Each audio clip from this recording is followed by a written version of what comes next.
Part 2. You will hear a head teacher talking to parents of pupils about changes at the school.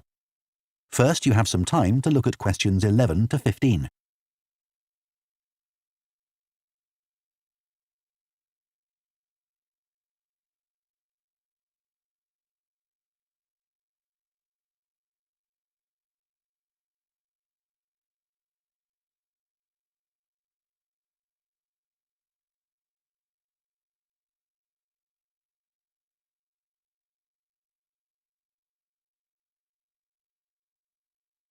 Now listen carefully and answer questions 11 to 15.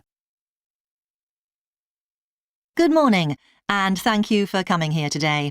I'd like to bring you up to date with changes in the school that will affect your children. As you know, the school buildings date from various times, some from the 1970s, some from the last 5 years, and of course, Dartfield House is over a century old. It was commissioned by a businessman, Neville Richards, and intended as his family home, but he died before it was completed.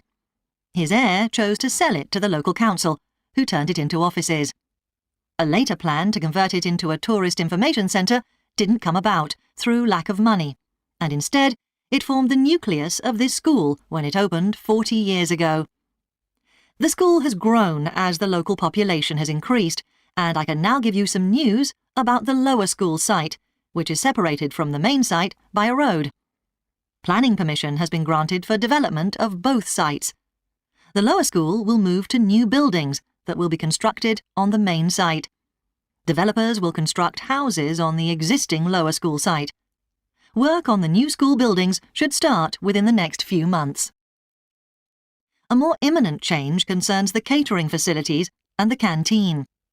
The canteen is always very busy throughout the lunch period. In fact, it's often full to capacity, because a lot of our pupils like the food that's on offer there. But there's only one serving point, so most pupils have to wait a considerable time to be served. This is obviously unsatisfactory, as they may have hardly finished their lunch before afternoon lessons start. So, we've had a new food hall built, and this will come into use next week. It'll have several serving areas, and I'll give you more details about those in a minute.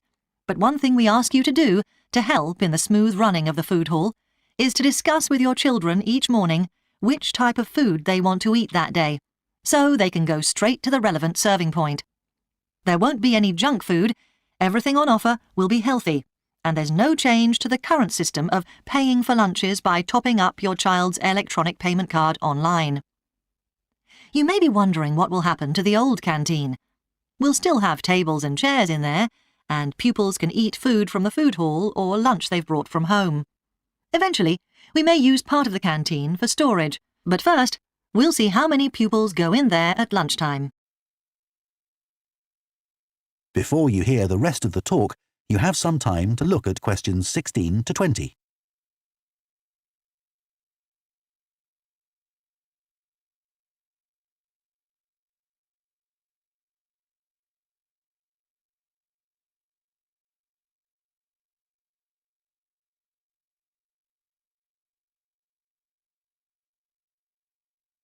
Now listen and answer questions 16 to 20.